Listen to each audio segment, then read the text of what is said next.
अब सूत जी बता रहे हैं कि किस किस कोटि के पापात्माओं का कल्याण हो जाएगा श्रीमद् भागवत कथा से। तो उन्होंने वर्णन किया है धुंधकारी का प्रसंग। और अब हम धुंधकारी जैसे प्रथम श्रेणी के पिशाच, अब भाई श्रेणी होती है पिशाच, होती है पिशाचों की श्रेणी, कैसी? तो धुंधकारी है प्रथम श्रेणी के पिशाच जिसने कोई ऐसा पाप आचरण नहीं जो नहीं किया हो। तो धुंधकारी का उद्धार कैसे हुआ? धुंधकारी है कौन? उसका ऐसी दुर्गति कैसे हुई?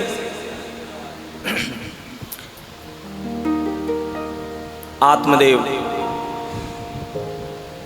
ब्राह्मण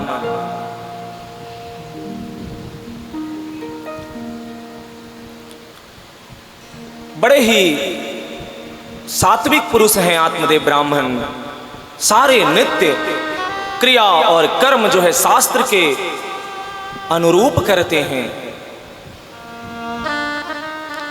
उनका जीवन शास्त्र के ही मर्यादा में रह करके व्यतीत हो रहा है, चल रहा है। सारे नियम संध्या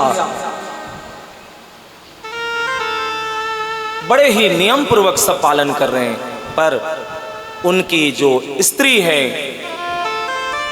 धुंधुली, अब विपरीत स्वभाव है। देखिए आत्मदेव जी सात्विक पुरुष, संध्या करने वाले, नियम पालन करने वाले, उसके विपरीत धुंधुली क्या है? जब तक मोहल्ले में किसी भी स्त्री से जाकर के हाथापाई ना कराए जिस दिन, उसकी काहे का भोजन हजम हो।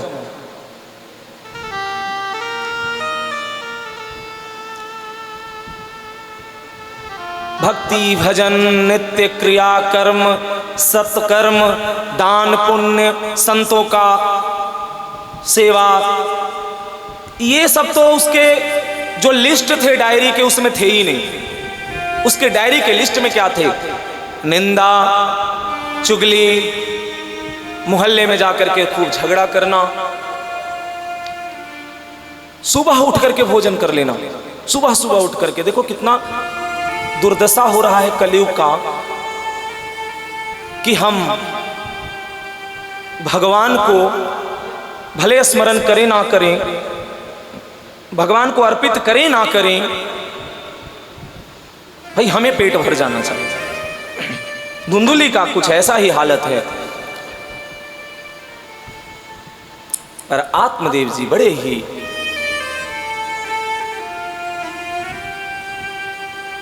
कुलीन ब्राह्मण हैं।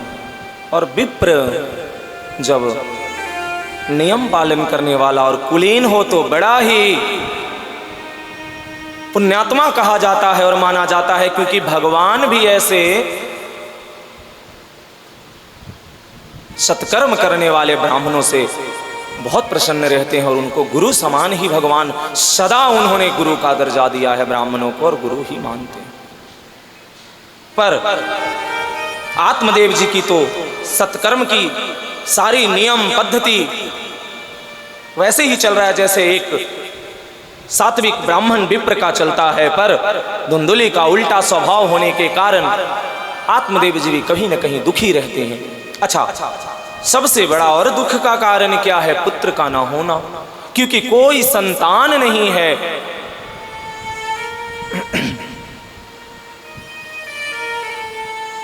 उनके घर में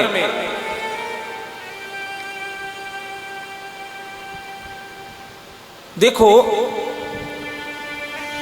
घर में अगर एक कोई उल्टे आचरण का मिल जाए, शास्त्र विरुद्ध आचरण होने लगे, तो उस घर का अगर कोई एक पुरुष सात्विक सत्पुरुष भी है तो भी कहीं न कहीं उस घर का पूरे वातावरण को धूमिल कर देता है उसका असत आचरण, असत क्रिया। कहीं ना कहीं यही हाल आत्मदेव ब्राह्मण के घर का है।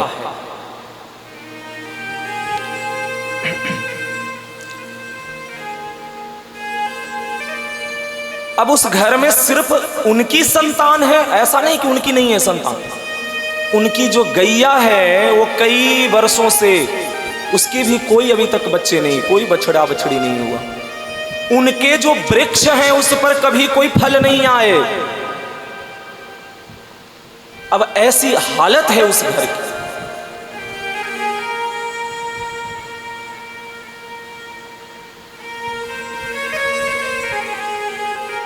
अब आत्मदेव ब्राह्मण बहुत चिंतित रहते हैं, दुखी रहते हैं। दुखी तो धुंधली भी है, पर उसके अनेकों कारण हैं। पर आत्मदेव जी की दुख की एकमात्र कारण है वो है संतान नहीं होना। एक दिन वो बहुत ही ज्यादा दुखी हो जाते हैं और दुखी मन से अपना प्राण त्यागने की बात सोच करके वो जंगल की ओर चले जाते। जंगल में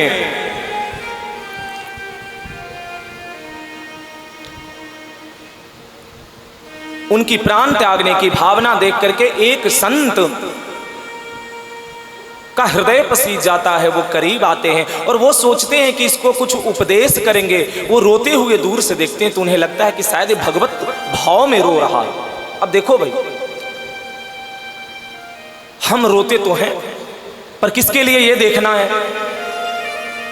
संसार की वस्तु के लिए, संसार की भोग के लिए, संसार के परिजनों के लिए, या प्रभु के लिए? अगर प्रभु की रो रहे हैं प्रभु के लिए तो सार्थक है। अगर हम संसार की वस्तुओं के लिए रो रहे हैं तो हमारा जीवन व्यर्थ में समझो बीत गया।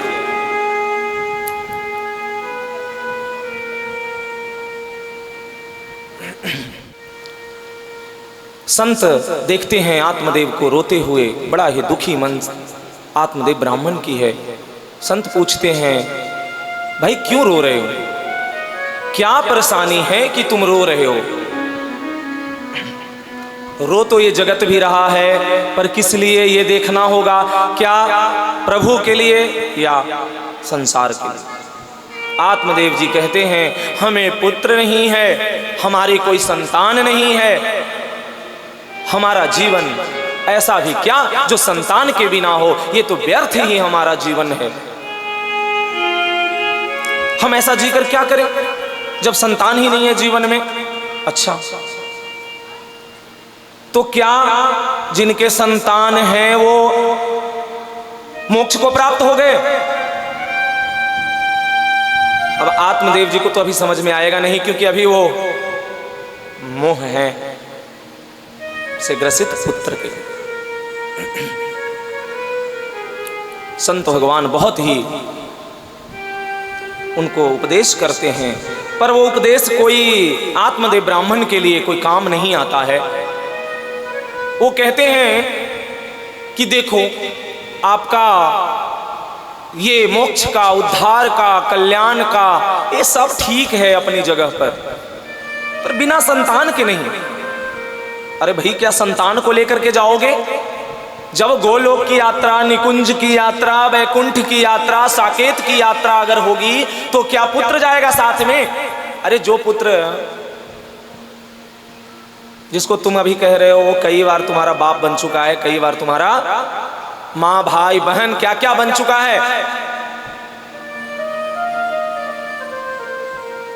जिसको पुत्र पुत्र कह रहे हो कि पुत्र के बिना जीवन व्यर्थ है, वो संत भगवान उपदेश तभी भी कर रहे हैं क्योंकि संत का हृदय कि कैसे भी हो कल्याण इसका हो जाए तो ठीक है, वरना हमारा क्या।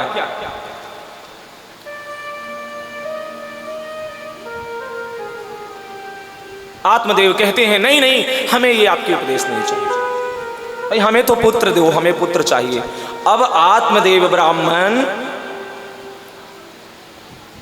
अभी क्या है, पुत्र के मोह से ग्रसित हृदय में बस पुत्र की कामना लिए हुए हैं, तो उनको और भी कोई उपदेश समझ नहीं आ रहा। पंडित जी, ऐसा ही हाल है अभी लोगों का। हम सब क्या करते हैं, इच्छा जिस वस्तु की चाहते हैं प्रभु से पहले उसको मांगते हैं, प्रभु को नहीं मांगते। हम अगर प्रभु को मांग कर लें कि हमें आप चाहिए ये भोग और वस्तु नहीं चाहिए, तो ये भोग वस्तु सहज ही प्राप्त ना हो जाए तो क्या, ये तो ब्याज के रूप में प्राप्त हो जाएगा। जो प्रभु से प्रेम करता है उसको भौतिक कोई चाहत बच जाती है या सुख रह जाती है, नहीं।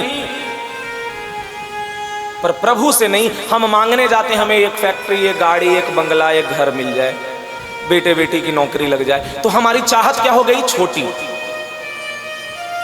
कांच के टुकड़े लेकर के हम लुभायमान हो गए और जो वो पारसमणि हमारे सामने पड़े थी हम उसे ठुकरा दिए। और ये पारसमणि कौन है, सच्चिदानंद स्वरूप श्री कृष्ण पारसमणि के रूप में है।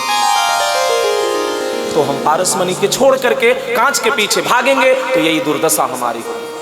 वृद्धाश्रम खुले हुए हैं इसी वृंदावन में, हजारों माताएं हैं मेरे सामने, यहाँ जहां हम अभी बैठ कर कथा कर रहे हैं यहीं से सामने देखो वृद्धाश्रम बनी हुई है, जहां सैकड़ों माताएं वृद्धाश्रम में रह रही हैं। क्या ऐसा दुर्दशा हो गया कि एक माँ बाप बच्चे को 10 बच्चे का पेट पाल सकता है और सकती है, पर 10 बाल बच्चे मिलकर के एक माँ बाप को पेट नहीं पालते। क्यों? क्योंकि यही प्रभाव है कली काल की, जिसमें हमने क्या किया, मांग और भोग की चाहत इतना बढ़ा ली कि उसमें मां बाप हमारे पीछे छूट गए।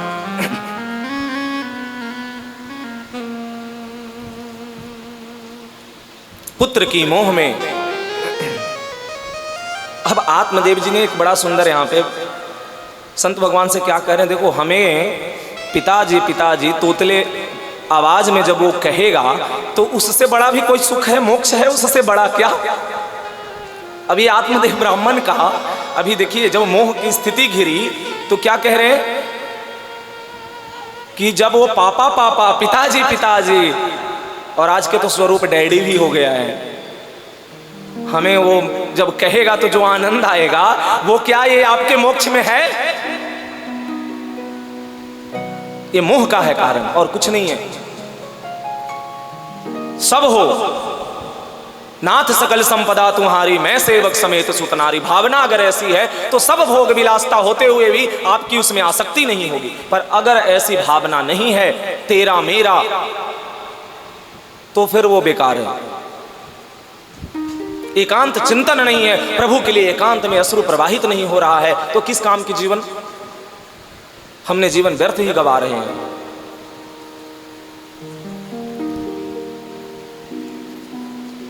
आत्मदेव ब्राह्मण अभी पुत्र की चाहत के सिवा कुछ नहीं चाह रहे।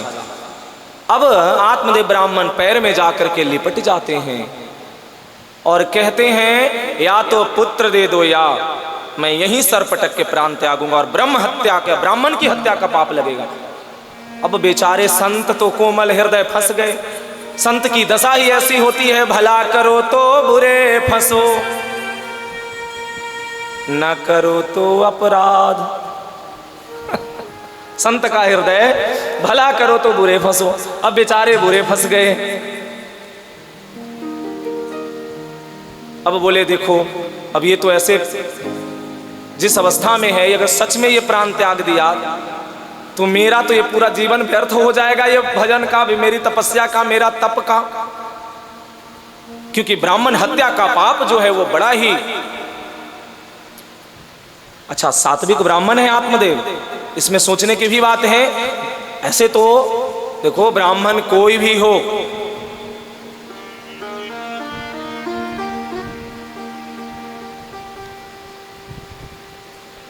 उसके प्रति किया गया अपराध पाप बहुत बड़ा बन जाता है, क्योंकि वो ब्राह्मण का पाप लगता है। इसीलिए ब्राह्मणों को आदर करने के लिए स्वयं भगवान श्री कृष्ण और भगवान श्री राम ने गुरु वशिष्ठ और संदीपनी मुनि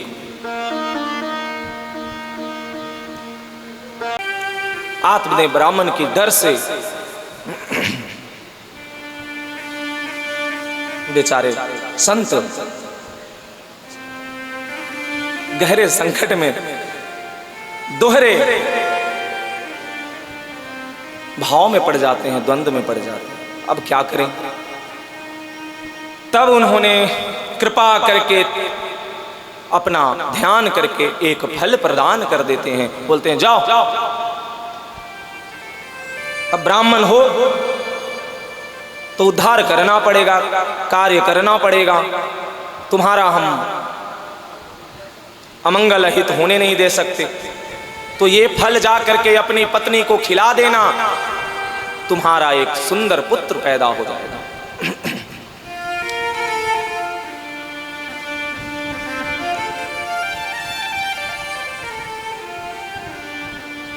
बड़े ही प्रसन्न होकर के आत्मदेव ब्राह्मण कहते हैं, इसका कोई नियम और संयम भी है? तो हाँ, थोड़े हैं, ज्यादा कुछ नहीं, नियम संयम थोड़े ही हैं।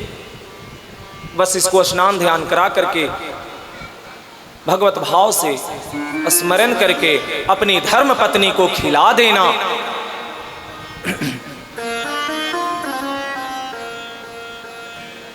आत्मदेव जी बड़े प्रसन्न होकर के भाग करके घर पहुंचते हैं और घर में जाकर के अपनी पत्नी को सारा वृतांत कहते हैं। पत्नी सुनकर बहुत खुश होती है और ये खबर लेकर के वो पड़ोसी के यहाँ पहुंचती है और पड़ोसन को कहती है कि ऐसा ऐसा जो भी वर्णन आत्मदेव जी ने किया सारा वृतांत बताती है। पड़ोसन कहती है, अरे काहे का ये चक्कर में पड़ी है,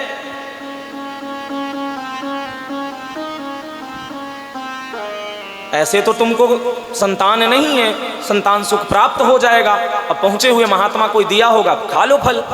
पर इसके कुछ कारण भी देखो, पर लगा दिया उसने। अब वो पर क्या लगाया, देखो जो तुम दिन रात घर में कार्य करती है, सुबह से रात तक के जो खाते रहती हो, वो कहां से होगा? तुम्हारा भोजन कम करना पड़ेगा। अरे नहीं नहीं नहीं, मैं भोजन तो कम नहीं कर सकती हूँ, मैं भोजन कम नहीं कर सकती हूँ, मैं झगड़ा कम नहीं कर सकती हूँ, मैं निंदा चुगली कम नहीं कर सकती। अब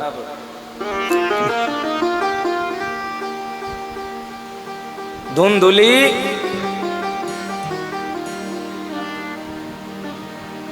इतने आशंकित हो गई है, इतनी शंका उसके हृदय में हो गया है कि अब वो ये विचार कर रही है कि अगर ये फल हम खा लिए और हमारा गर्भ जैसे ही होगा तो पेट बढ़ जाएगा, तो हम खाना कम खाएंगे। अच्छा, ऐसे में अगर घर में आग लग गई तो हम भागेंगे कैसे, हम तो जल के मर जाएंगे। अब देखो, इसी को कहते हैं बिना कारण के भूत चिमट जाना, चिपट जाना। हमें अंधेरे में कुछ दिखाई अगर दे दे और मन में कोई ऐसा कह दे कि देखो उस जगह पर ना भूत पिशाच रहता है, ऐसा हमने सुना है, अगर वो व्यक्ति उस रास्ते से जाए और अंधेरे, खाली अंधेरे में अगर वो पेड़ों की भी परछाई देखे तो देखो डर से कैसे वो आशंका, अरे अरे भूत ही होगा। ये कोई भूत और नहीं, ये भूत है हमारी नाना रूपी प्रपंच और कामना, जो हमें हमारे ही स्वरूप को ऐसे चिपट करके पकड़ा हुआ है जो छोड़ने का नाम नहीं ले रहा है, और हम उसी भूत का शिकार हो गए हैं। पंडित जी, जब बाहरी भूत जो है वो अगर चिपट जाए तो समझो कि पीछा छुड़ाना आसान है, पर अगर ये माया रूपी, इस प्रपंच रूपी ये भूत चिपटे तो बड़ा मुश्किल है इससे छुटकारा पा, क्योंकि ये कई जन्मों से ये मकड़ी का जाला है महाराज, ऐसे फंसाएगा कि कभी आप पीछा नहीं छुड़ा पाएंगे। और वही किसी प्राणी को सत्संग, संतों का संग, भजन कीर्तन मिल गया तो उसका कल्याण समझो कि होना तय है। भजन करने वाले की दुर्गति नहीं होती, किसी न किसी रूप में भजन कर लिया उसको दुर्गति तो हो ही नहीं सकता है। प्रपंच का नहीं। अब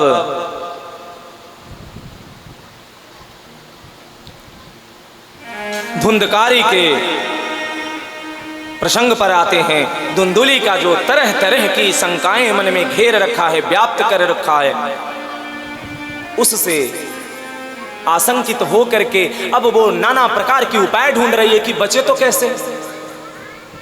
तो बचने की देखो असत्य जब हम करने चलते हैं ना तो हमारी क्या होती है, मार्ग भी असत्य मिल जाते हैं और लोग भी असत्य मिल जाते हैं, बड़े ही सहज। देखो सत्य मार्ग में लोग बहुत कम मिलेंगे जो सत्य मार्ग में स्थित कर दे, पर असत्य मार्ग के लिए आपको असंख्यक लोग मिल जाएंगे। धुंधुली को तुरंत मिल गई कौन, बहन, और बहन पधारती है। देखो कैसे, चिंतन जैसा करोगे, मनन जैसा करोगे, वैसा ही होगा, वैसा ही फल प्राप्त होगा। बहन आ गई और बहन के आने के बाद सारा वृतांत सुनाई। बहन लालची स्वभाव की, कहती है अरे बहन तुम क्यों चिंता करती हो, हम हैं ना, मेरा देखो 8-10 बच्चे पहले से हैं, एक और हो जाएंगे, क्या फर्क पड़ेगा, जो अभी है गर्भ में वो तुमको दे देंगे, तुम उसे पाल लेना। रही बात हमारे पति की तो उसके बदले कुछ धन दे देना। अब देखो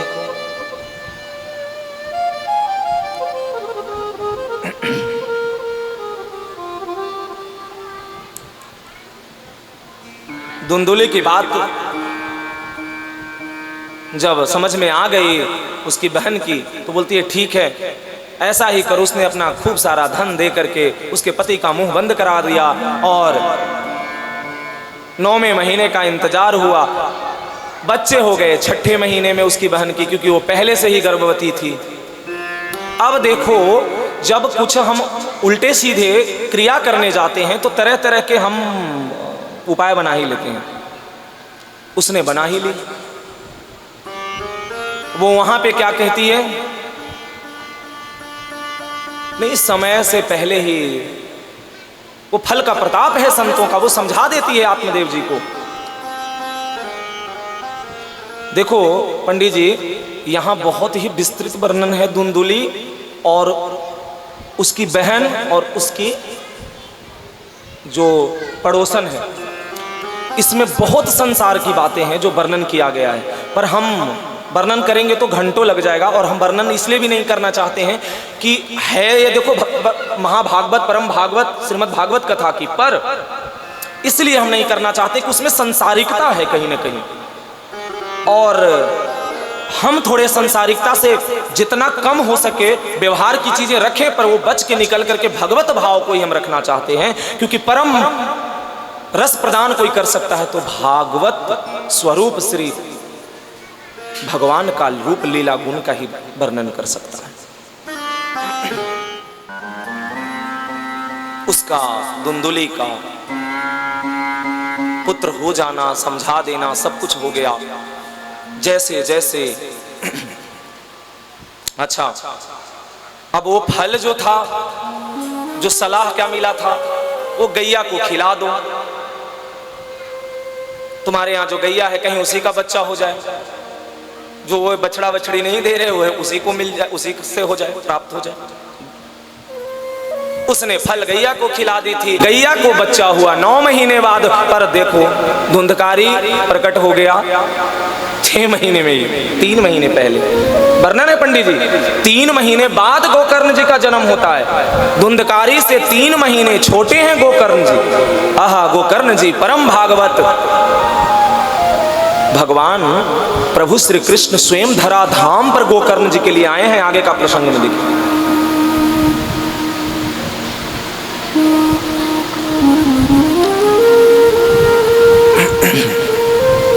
धुंधुली नाना प्रकार की प्रपंच में फिर से वैसे ही पड़ जाती है, और नामकरण की जब बारी आई तो नाम रखा क्या गया।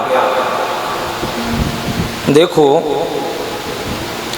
इससे पता चलता है कि संसार में अगर कोई भी संस्कार या कोई भी कार्य उल्टे रीति से किया जाए तो उल्टा प्रभाव होगा।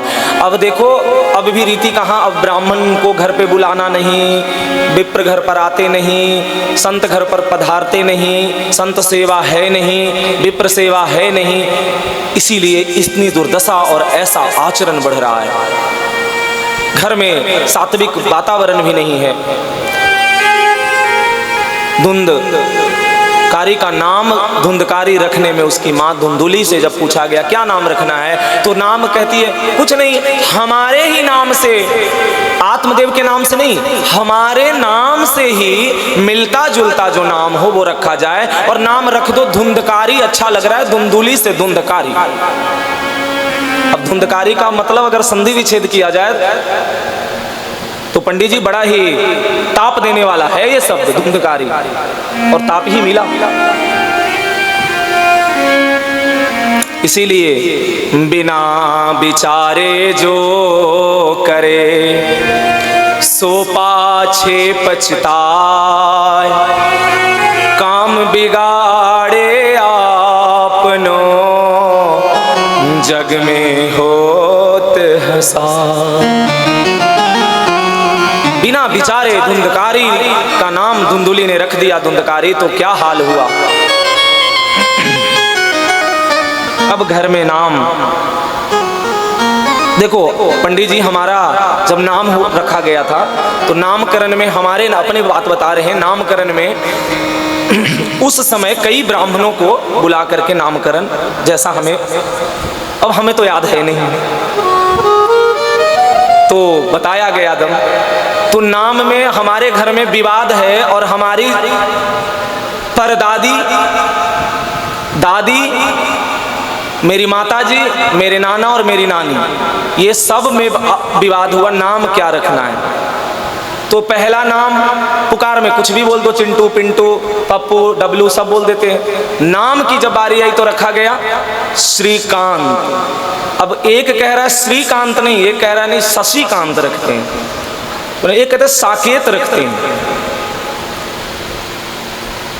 तो पहले जो नाम होता था वो इसलिए नहीं रखा जाता था, ये इसलिए ये बात बता रहा हूं कि नाम के पीछे होता था कि लोग जब घर में पुकारते हैं 50 बार, 100 बार, दिन भर में 200 बार, वो स्वतः, क्योंकि देखो वो व्यक्ति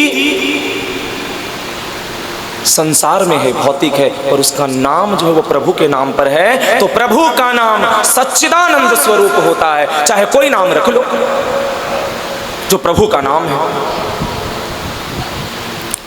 अब धुंधकारी जैसे जैसे बड़ा होते गया अपना प्रभाव दिखाना शुरू कर दिया, और प्रभाव कैसा दिखा रहा है।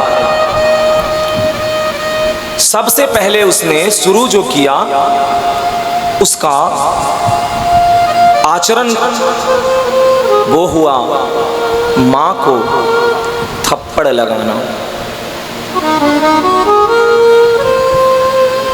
धुंधुली को थप्पड़ लगाया धुंधकारी ने। उसी दिन ये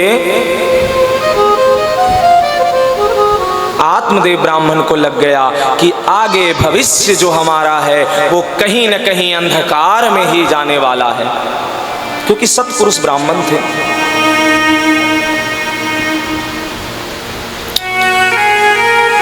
और समय बीता, धुंधकारी का आचरण इतना बिगड़ने लगा कि वो ये एक थप्पड़ तो क्या, वो रोज का उसका आदत बन गया, माता को पीटना, पिता को भी प्रताड़ित करना। और इतना तो छोड़ दो,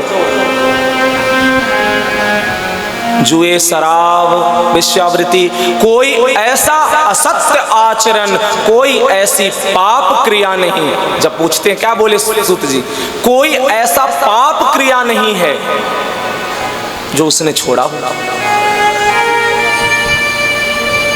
पर गोकर्ण जी उसी घर में दिव्य महापुरुष, दिव्य कांति का शरीर,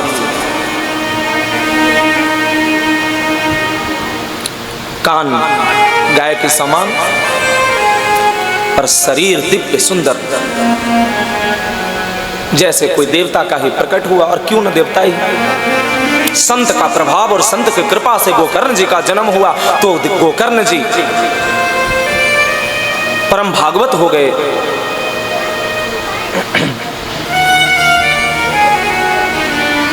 इसीलिए पहले क्या होता था कि जब कोई बच्चा गर्भ में रहता था तो उसके माता पिता जो होते थे वो कीर्तन भजन, घर में ब्राह्मणों को बुलाना, संतों को बुलाना, तीर्थ अवगाहन करना, मंदिर जाना। पर अब ऐसा नहीं कितने घर में ऐसा है, देख लो। जब बच्चे का जन्म होने के लिए रहता है तो कहाँ जाते हैं घूमने? गोवा, मनाली, और तो और छोड़ दो, बैंकॉक जाते हैं। क्या तो कि हमारा बच्चा जो होगा उसको बताएंगे, आएगा तो कि देखो तुम जब होने वाला था तो बैंकॉक लेके आए थे। अरे अगर वृंदावन लेकर आ जाओगे तो शायद उसमें कहीं ना कहीं एक प्रभाव पड़ जाएगा। उसको अगर अयोध्या घुमा दो, उसको अगर ऋषिकेश और हरिद्वार घुमाओ, नहीं, उसको कहाँ घुमाएंगे? गोवा बीच पर।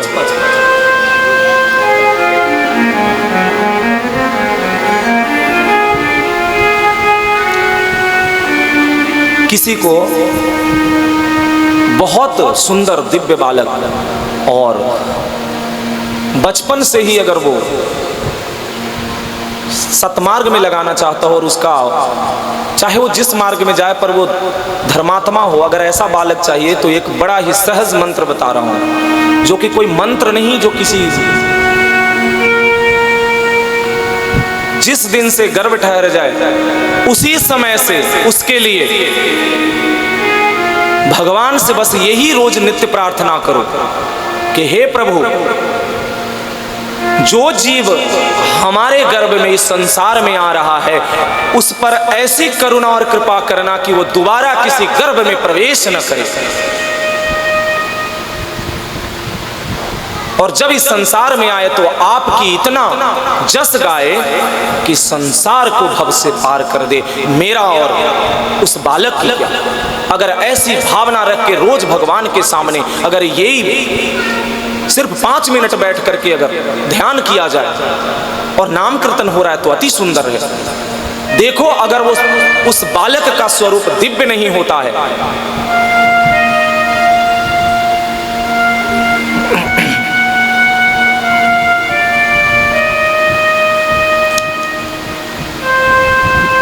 देखो हम क्या करते हैं, संतों की बात, ब्राह्मणों की बात, व्यासों की बात को हल्के में और मिथ्या लेने लग गए हैं। अरे व्यास जी ने जो कहा चलो हो गया ना, ठीक है सुन लिए, हो गया।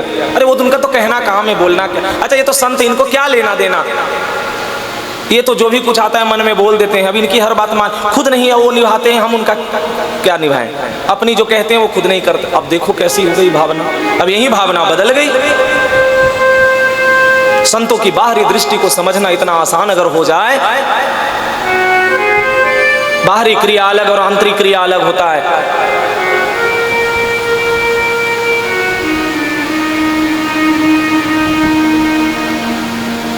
धुंधकारी का ऐसा तांडव हुआ कि पूरा घर तहस नहस हो गया। देखो एक कोई घर में ऐसा अगर आ जाए उदंड, जिसको संसार की प्राथमिकता तो छोड़ दो, पाप की प्राथमिकता ज्यादा हो जाए, तो समझ लो उस घर का कोई बचाने वाला नहीं। शायद ही कोई गोकर्ण जैसे महात्मा आकर के उस घर के कुछ लोगों को बचा ले तो बहुत बड़ी बात है।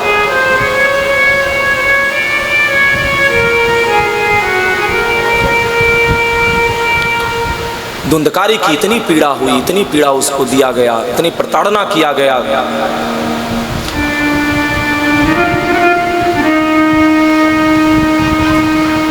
कि वो एक दिन जा करके पास के कुएं में जा करके कूद करके प्राण दे देती है।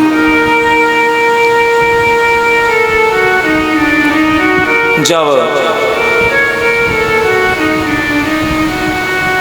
धुंधकारी के प्रताड़ना से धुंधुली की मृत्यु हो गई, उसने अपना प्राण दे दिया, तो गोकर्ण जी अपने पिता से कहते हैं, आत्मदेव जी से कहते हैं कि पिताजी कहीं न कहीं अब आपकी बारी आने वाली है।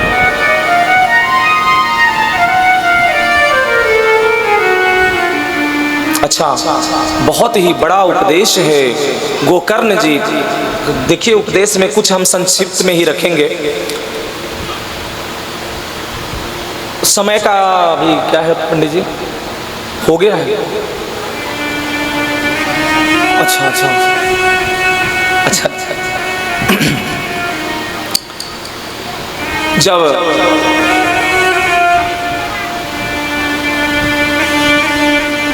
गोकर्ण जी पिता का उपदेश जब पिता को कर रहे हैं तो क्या कह रहे हैं कि पिताजी आपने पूरा जीवन गृहस्थ का देख लिया, पूरा जीवन आपने पुत्र की कामना में व्यतीत करके पुत्र का भी स्वरूप देख लिया, अब किस लिए बैठे हो? अगर अभी भी आपको इस जीवन से मुक्त होना है, भव पार होना है, भव पार करना है, तो अब आप कम से कम इस अवस्था में एकांत में जाकर के अनन्य प्रभु की भजन करके उनको प्रसन्न कर भगवान को प्राप्त कर लें।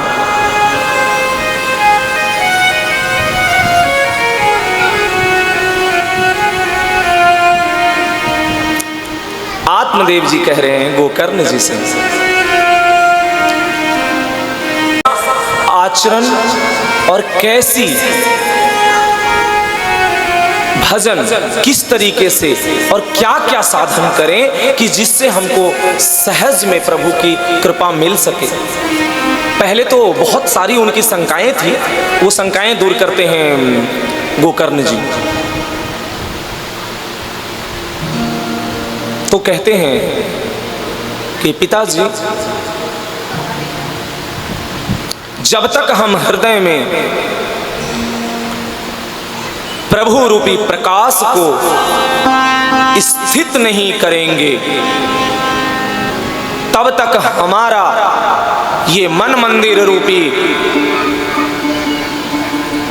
जो शरीर है, आत्मा, हृदय, जो अंधकार को कभी मिटा नहीं पाएगा। गोकर्ण जी बड़ा ही दिव्य ज्ञान आत्मदेव जी को प्रदान किया है। वो कह रहे हैं कि स्वयं प्रभु श्री कृष्ण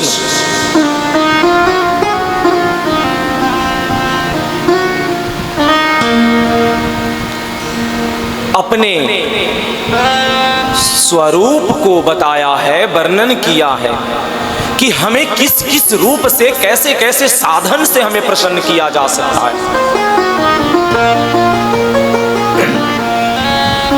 गीता जी में बड़ा ही एवं सतत युक्ताये भक्तास्त्वां पर्युपासते ये चाप्यक्षरं व्यक्तं तेषां के योग विद्यमान।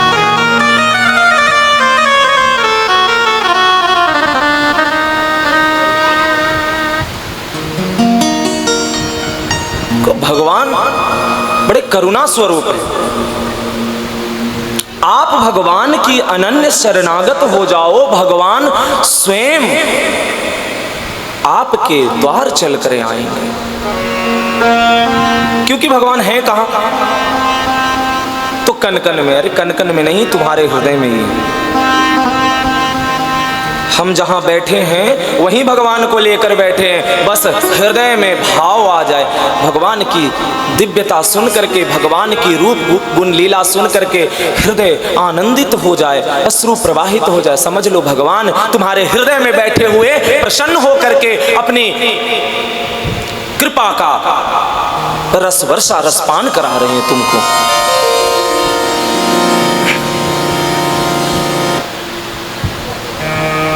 अब गोकर्ण जी कह रहे हैं कि पिताश्री आप वन को जाइए, एकांत जाइए।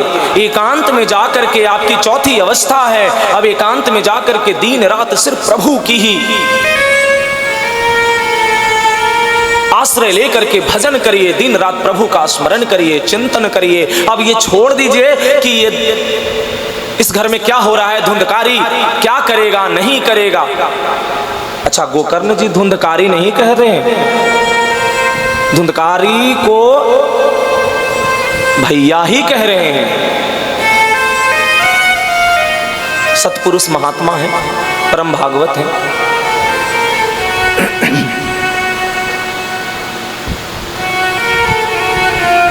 इसीलिए कहा गया है भाई हो तो गोकर्ण के जैसा, भाई हो तो भरत के जैसा।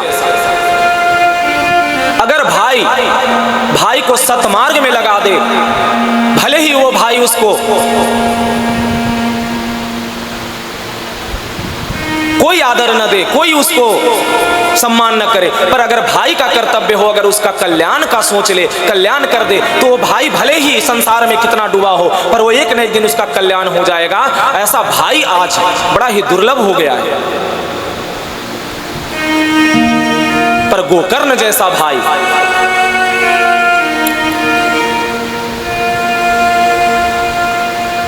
पिता को भी कल्याण का मार्ग दिखा दिया। महाराज जी वर्णन बड़े सूक्ष्म रूप से कई जगह है, बड़े कम ही जगह है कि गोकर्ण ने धुंधुली का भी कल्याण उनको भी कर देते हैं। इसका वर्णन बहुत जगह नहीं किया गया है, क्योंकि यहाँ आत्मदेव और धुंधकारी का ही है, पर अपनी माता का भी वो उद्धार करते हैं। क्योंकि कारण क्या है? क्योंकि वो गर्भ से धुंधुली का जन्म नहीं लिए, पर उन्होंने हृदय से उन्होंने माता माना था। और जब हृदय का संबंध होता है, तो जब पुत्र की प्राप्ति, भगवत प्राप्ति हो जाती है, दिव्य देह को प्राप्त होता है, तो उसका 21 पीढ़ी तर जाता है। तो धुंधुली का भी कल्याण में कोई संशय नहीं रह गया। पर यह धुंधुली का वर्णन नहीं किया गया है। हमने आज तक किसी महापुरुष के वर्णन नहीं सुना कि धुंधुली का भी उद्धार हुआ है, पर धुंधुली का उद्धार हुआ है महाराज जी। आज मैं ये कह रहा हूं व्यासपीठ से, क्योंकि इसलिए कह रहा हूं कि जब दिव्य देह मिला, जब गोकर्ण जी को जब जाने लगे, तो प्रभु स्वयं श्री कृष्ण भगवान वहां पधारे लेने के लिए उनको, स्वयं से दिव्य विमान के साथ गोकर्ण जी को।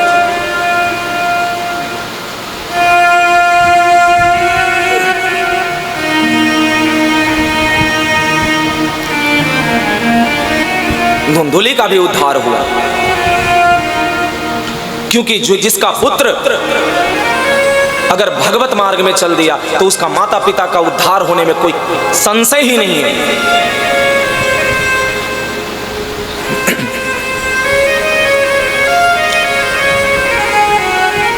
तुकाराम जी से पहले तुकाराम जी कहते हैं, हम तो सदेह जा रहे हैं बैकुंठ, क्या मेरे माता और पिता का भी उद्धार होगा? तो बोले, माता तुम्हारी देखो, उस दूसरे वाले विमान से तुम्हारी माता आ रही है।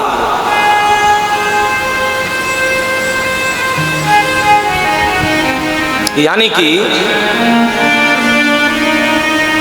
पुत्र के कल्याण से पहले माता पिता का कल्याण होता है। इसीलिए वो धन्य है माता पिता जो अपने पुत्र को भगवत मार्ग में लगा दिए, भगवत मार्ग में सौंप दिए हैं। हम व्यासपीठ पर बैठ करके ये प्रकट में हो, जो विद्वान संत होते हैं उनकी प्रशंसा करना थोड़ा सही नहीं हम मानते, तो पर दिव्य महापुरुषों की तो करना पड़ेगा, कहना पड़ेगा। पूज्य मलुकपीठ वाले महाराज जी राजेंद्र दास जी, जब हमें सौभाग्य मिला उनके पिताजी के साथ एक बार बैठने का सत्संग में, तो पास में ही बैठे हुए थे,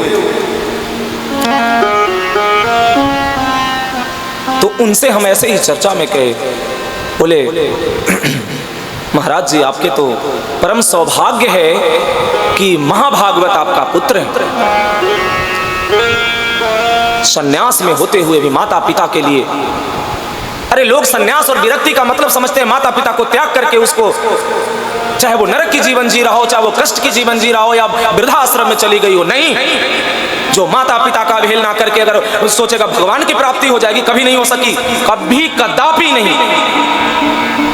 और मेरा थोड़ा शब्द कठोर है, पर इसलिए क्योंकि जो दुर्दशा मैं माताओं को देखता हूं ना, रोते तड़पते देखता हूं, तो बड़ा दर्द होता है कि जिसने 9 महीने तक गर्भ में रख करके जो संकट और कष्ट को झेला है, वो एक रोटी के लिए दूसरे की आस लगा बैठी है, और उसका पुत्र सभी भोगों को भोग रहा है। अरे मैं कहता हूं कि अपनी आंखों की ज्योति देकर के मां की अगर ज्योति दे दिया जाए तो कम है।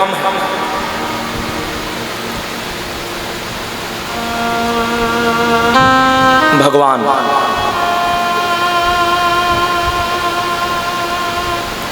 मैया यशोदा के लिए, मां देवकी के लिए, माता कौशल्या और यहां तक कि कैकेयी के लिए भी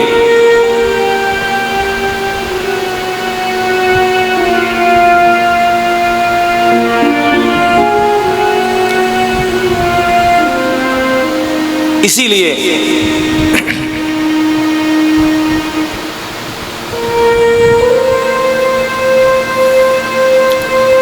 उन्होंने एक ही चीज कहा मलुक पीठ वाले महाराज जी के, जब पिताजी ने बताया हमें कि देखो हमें बड़े आज हर्ष है कि हम इसको क्या बनाते, पटवारी बनाते, पुलिस बनाते या कोई दुकान चलाते हुए देखते, पर आज हमें परम सौभाग्य है महाराज जी कि हमने ऐसे पुत्र को जन्म दिया, ऐसे पुत्र को हमने पालन पोषण करके उसको भगवत मार्ग में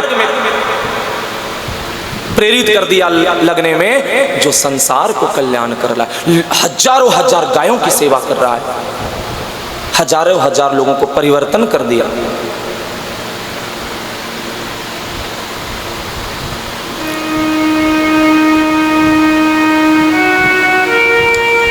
गोकर्ण जी ऐसे ही पुत्र हैं, पिताजी को उपदेश करते हैं, बड़े ही उपदेश करके पिताजी को, अब उपदेश की तो ऐसी ऐसी वर्णन है पंडित जी की 2 घंटे तो और चाहिए होंगे फिर हमको कम से कम, तो हम बस इतना ही इसको रखते हैं कि उनके पिताजी को समझ में लेकिन आ गई गोकर्ण जी की बात और वो वन को चले गए। वन जाने के बाद उन्होंने इतना सुंदर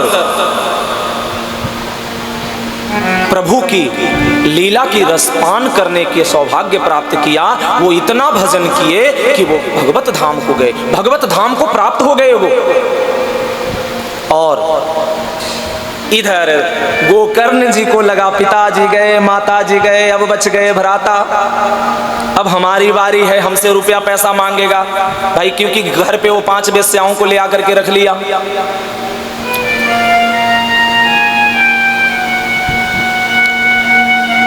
तो हमारी दुर्गति तो हम होने नहीं देंगे। देखो विवेक क्यों कहा जाता है बिन सत्संग विवेक न होई, क्योंकि विवेक उसी को होगा जो सत्संग सुनेगा, और विवेक में ही देखो ये है, क्योंकि विवेक रूपी गोकर्ण जी के पास जो हथियार है उसका इस्तेमाल उन्होंने किया और वो निकल गए तीर्थ को। और तीर्थ गए, कुछ ही दिन उनको तीर्थ गए हुए इधर धुंधकारी का ऐसा दुर्दशा हुआ कि वेश्याओं ने ही उसको धन की चाहत में उसकी हत्या कर दी, और हत्या भी कैसी जघन्य हत्या हुई कि आग की अंगारे उसके मुख में डाल करके तड़पा तड़पा करके मारा गया।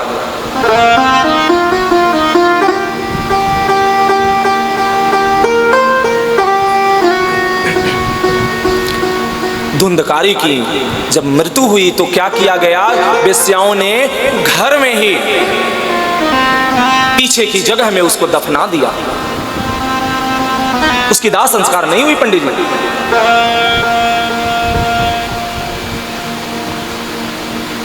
और शास्त्र कहता है कि किसी का भी अकाल मृत्यु हो और अगर वो भजन परायण नहीं हो, क्योंकि भजन परायण की मृत्यु अकाल मृत्यु नहीं होती, कोई मृत्यु उसके लिए वो कोई मृत्यु है ही नहीं, क्योंकि उसके लिए तो मृत्यु प्रभु के मिलन का एक सौभाग्य और सुंदर सा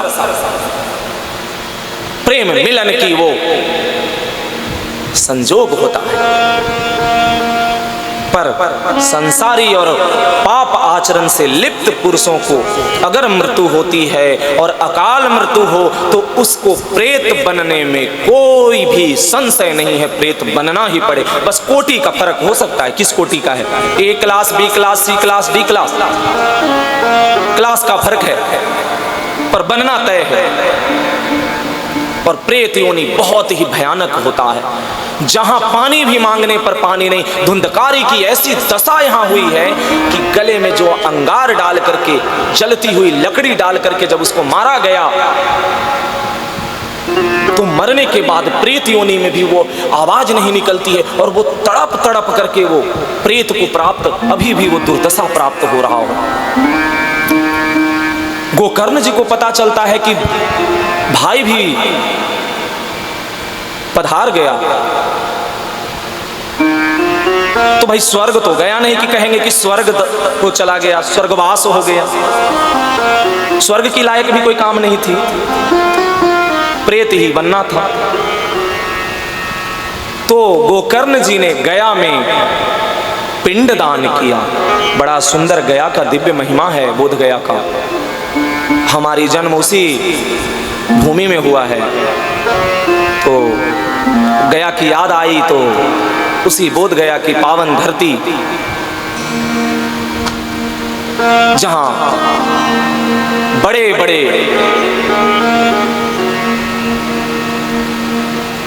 महाभागवत हुए और बड़े बड़े दिव्य महापुरुष, युग पुरुष ज्ञान प्राप्त किए जिस धरती से, वहां जाकर के पिंडदान का बड़ा महत्व है। लोग विदेशों से आकर पिंडदान करते हैं, गया को कोई ऐसा है नहीं कि जो नहीं जानता हो।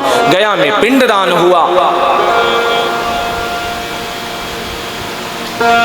गोकर्ण जी सोचे चलो पिता भी, माता भी और भ्राता भी सब पधार गए, तो पिंडदान सबको इकट्ठे कर देते हैं। इकट्ठा पिंडदान कर करके बेचारे जब घर को वापस आए, अब घर में आए तो घर की तो दुर्दशा ही थी, कुछ था घर में नहीं, बेचारे जैसे तैसे थोड़े झाड़ू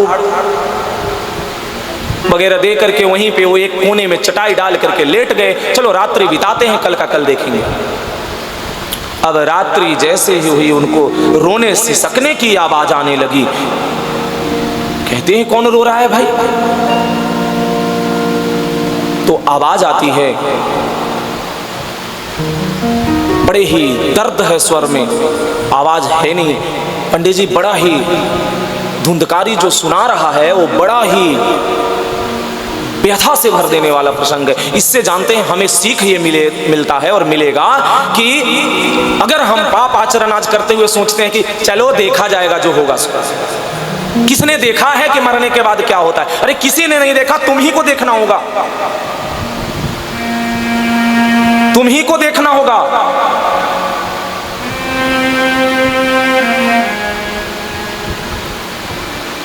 देखता है एक छोटा सा भेड़ का बच्चा है, वो रोने और बोलने की कोशिश कर रहा है, पर वो बोल नहीं पा रहा है, सिर्फ रो रहा है, सिसक रहा है, और उसकी सिसकारी इतनी दर्द भरी है।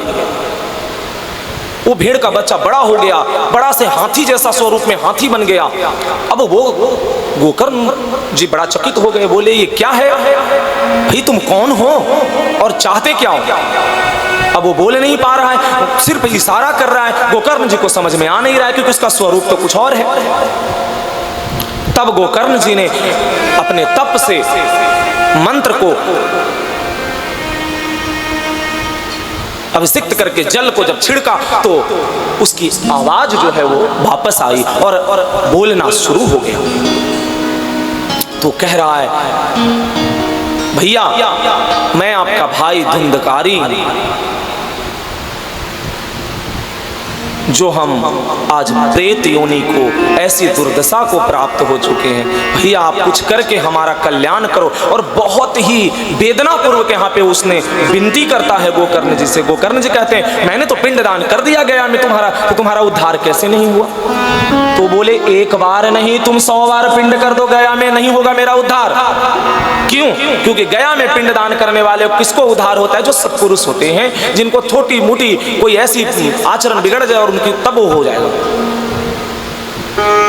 और हम तो वो भी नहीं मानते। क्यों नहीं मानते? क्योंकि जब शरीर छूट गया, पिंजड़ा से अगर पंछी उड़ गया तो पिंजड़ा को सोने को मढ़ा दो या पिंजड़े को ले जा करके किसी बड़े ही रमणीक जगह में रख दो, क्या फर्क पड़ेगा? तोता तो है नहीं, तोता तो उड़ गया। तोता को भूखे रखा सारी जीवन और पिंजड़े को सोने से मढ़ा दो, क्या फर्क पड़ेगा? पर हाँ, जिस लोक में होता है उस लोक में उद्धार होता है। अगर जैसे किसी को अकाल मृत्यु हो तो उसका उद्धार एकमात्र कारण है, वो है श्रीमद् भागवत कथा ही। कीर्तन भजन ये सबसे तो कल्याण हो सकता है जो आमतौर पे, पर उद्धार किसी को करना हो, किसी लोक से उसको सतलोक में, भगवान के भगवत लोक में पहुंचाना हो, तो श्रीमद् भागवत कथा है जो पहुंचा सकता है। या फिर उसी घर में कोई भगवत प्राप्त हो जाए तो 21 पीढ़ी को लेकर के वो तर जाएगा। तो क्यों पितृलोक में बैठे पितरों आस लगाए बैठते हैं कि कोई हमारे घर में एक ऐसा प्रकट हो जाए जो भगवान का इतना भजन करे कि हम सब की गति सुधर जाए। इसीलिए तो कहते हैं ना कि हमारा पीढ़ी परंपरा चले।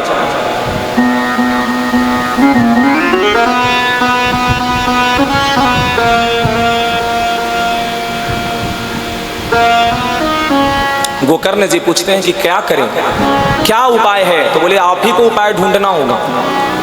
तो सुबह सुबह गोकर्ण जी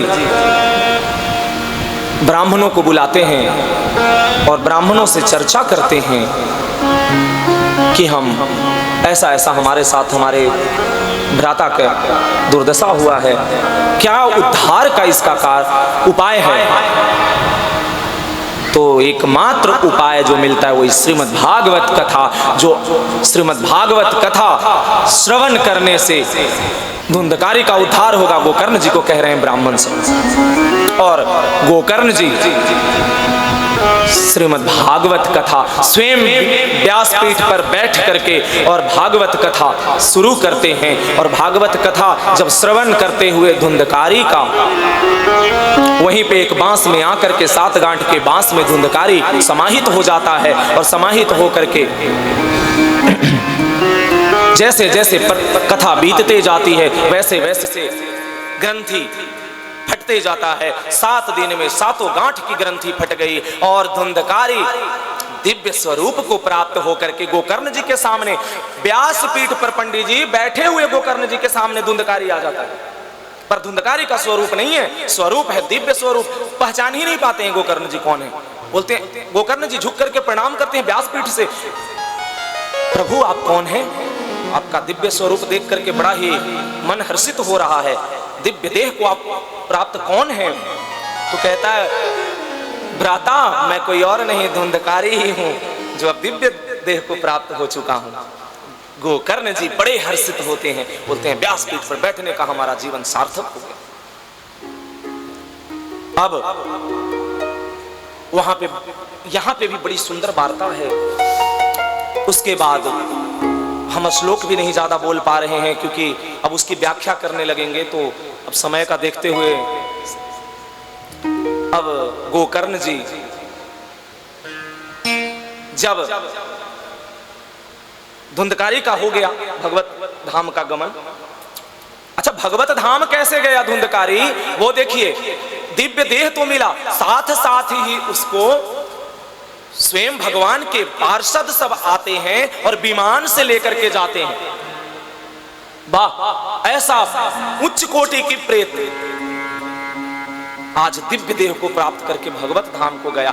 बस किस लिए? क्योंकि वो 7 दिन श्रीमद् भागवत कथा को एकदम चिंतन करते हुए उसको हृदय से श्रवण कर लिया।